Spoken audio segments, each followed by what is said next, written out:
Welcome to Duality Gamecast, sponsored by Gladiator Games.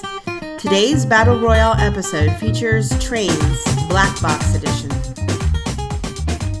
Welcome to Duality Gamecast. I'm Matt. And I'm William.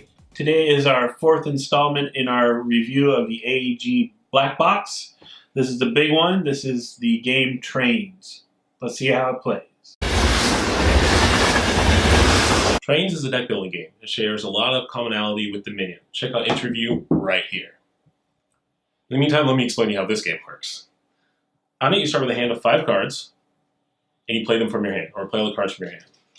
Cards in your hand either have a gold value or special abilities they'll do. In this case, I have 3 gold. It allows me to buy a card. I'll buy this Express Train. It goes in my discard pile. These 2 other cards have special abilities. This one allows me to build a station expansion. Put this right here. However, it also generates a waste when I do that. That goes in my discard pile. And this one allows me to lay more rails. Expand out to this town. That also gives me waste. At the end of your turn, you take all the cards you played, all the cards in your discard pile, throw them right here, and draw back up to 5.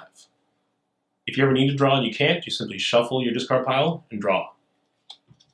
Play continues until either 4 card piles are depleted, all of one player's rel tokens are depleted, or all the station tokens are gone. Then you simply count up victory points and say who's the winner. Victory points are determined by cities you control, the number of stations in them, outlying areas with victory point totals on them, and any victory point cards that you have. All right, so Trains from AEG. William, how do you feel about how this game plays? Familiar. It's the basic card mechanics of it are almost exactly Dominion. There's a couple little tweaks there, but it didn't stray very far from that. However, though, then there's also the twist, which is the game board. It gives you this cool rail connection game thing going on. And it's not so much actually about the connections, now that I've said that, as much as building up, and this is more like inner city commuting people than like actually freight train type stuff. So, but it gives you this cool of board presence that other card games like this I've seen missing. It does something that I haven't seen before, which gives you that competition that a lot of deck builders have trouble actually building it up. Matt, what did you think about it? Yeah, it's kind of like going home to an old friend if you played Dominion, but then taking it to another level, which is cool because a lot of people complain that Dominion is getting kind of old and it's been around a long time, kind of played out. So this is like a refreshing spin on Dominion because the board adds this sort of tactical level to the game where you're vying over locations and you've got choices to make in this tactical realm that you would never have in just a traditional deck building game. You know, you're deciding which cities to go to. Some cities can be built up bigger than others, garner any more victory points, but then other people can roll into that city and take those same victory points. You know, they're nullifying your edge. Yeah. And then there's these special remote areas which are just worth victory points for planting a flag there, basically. So it's really unique. And I guess the only real variation from Dominion, for people that play a lot of Dominion, are you limited in buys, really? You're not limited in buys or actions. That's where it took a little bit, and I think that's what modernizes a little bit, is that's not to harp too much on Dominion. That's the whole mechanic of Dominion, is controlling those buys and those actions. In this, it's do what you need to do, make it happen. And the waste, I think, is the big thing. Yeah. So the waste, I think you've seen other games that fill your deck with bad cards, other deck building games.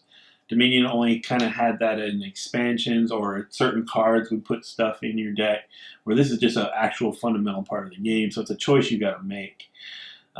So that's unique, kind of differentiates it from other deck builders. Trashing is kind of a general term for a lot of deck builders where you're removing cards from your deck completely from the game. And this is a game that's building dead cards, the waste, into your deck just as you expand. And trashing's a lot rarer in this game than I think in feels like it. A lot of deck builders. And so there's this interesting balance between the waste and expansion. You have to choose carefully. if you're going to go crazy, which I did a couple times when we played, you're going to get a lot of waste. So how are you going to compensate for that? There's a lot of choices to be made. Well, and that's one of the things that we realize when playing this is that there is solid victory point cards in this game, like Dominion and other games where you just put them in your deck and they're worth victory points.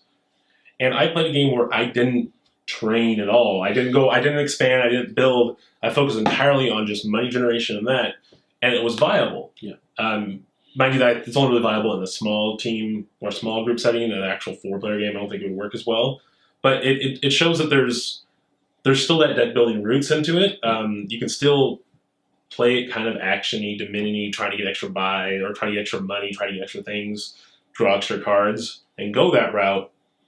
And it's an interesting thing that the game still has that, but it's viable. But there's still the train board aspect of it that I could see a game where with multiple people that there's people maybe fighting on multiple fronts, because when the 4 piles are depleted, the game's over. So the people who are going for the victory points are kind of racing that route, whereas the people on the board are trying to cap in the game at the moment they need to. When you're expanding out, you want to make sure that before the other person gets their engine going and starts spreading out the rails and getting everywhere, you want to make sure that you can end the game when you have the most cities. And it's something that I feel like with other deck builder games where I feel like a lot of times you're building an engine and you're trying to get yourself going and you're just making this engine and you're going, and then the game's over. And this one, I've felt before where I'm actually like holding off because I'm like, I'm not sure if I'm far enough ahead. I have to not end the game. I want to end it when I know that I've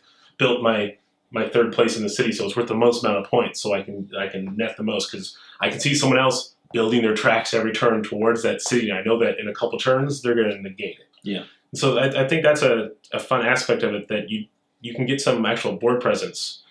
In a lot of these deck builder games, if you're observant, you can kind of know what other people are doing. Yeah. I usually try to play with a little bit of blinders on just so it's more exciting for me.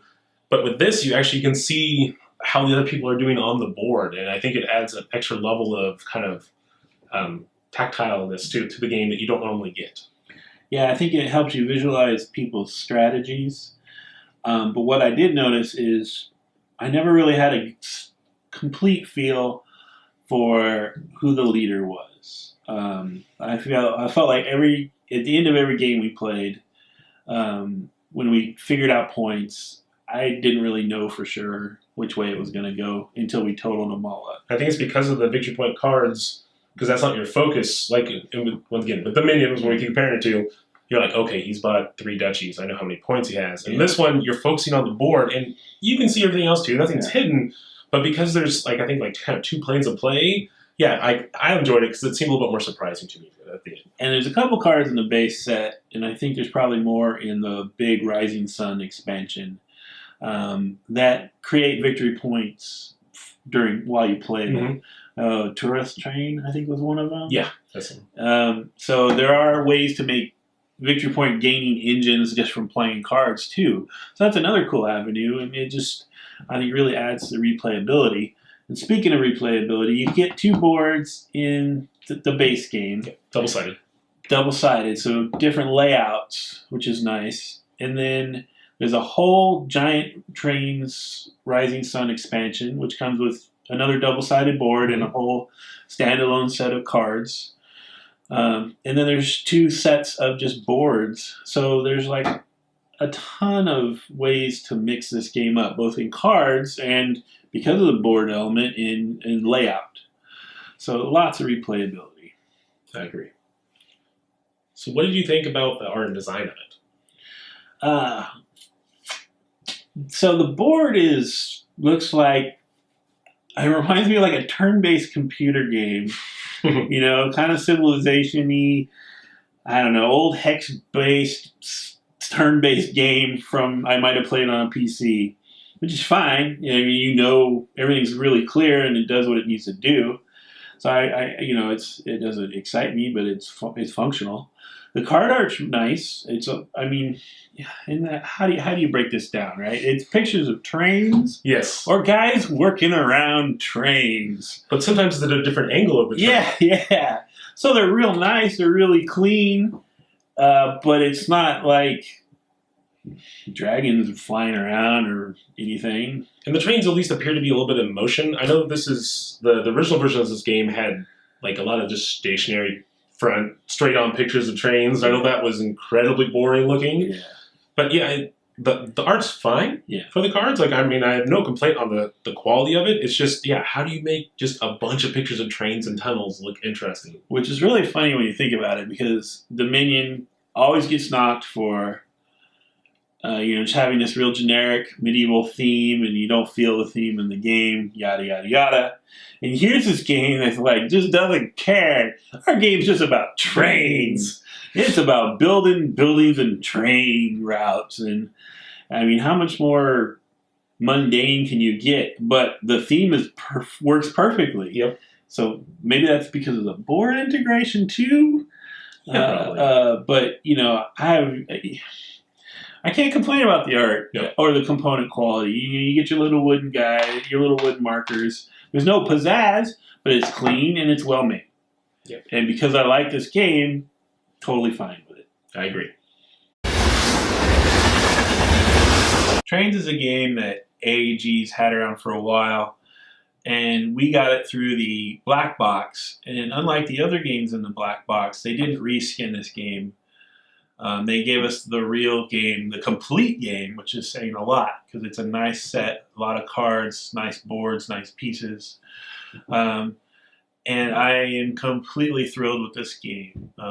Had I known I was going to enjoy it this much before we got the Blackbox, I probably would have bought this game already. Completely satisfied, fun deck builder. Went out and bought the Rising Sun expansion because of how much I enjoyed it. So I gotta call this a must-buy. All right, I'm gonna give this one a must-buy. Everyone was telling me, this is Dominion with trains. And I was like, okay, I have Dominion. I don't really need trains. I was wrong. I need trains. Dominion with trains is way more exciting, has way more theme and feel behind it, and the mechanics, I feel like I'm actually doing something, as opposed to Dominion where I feel like I'm just building a card engine. So for me, must-buy. Hey guys, thanks for watching this Battle Royale episode. If you'd like to subscribe, click on me, and thanks to all these people for helping us out. Trains? Oh god, we're gonna be doing this now. Trains go choo choo.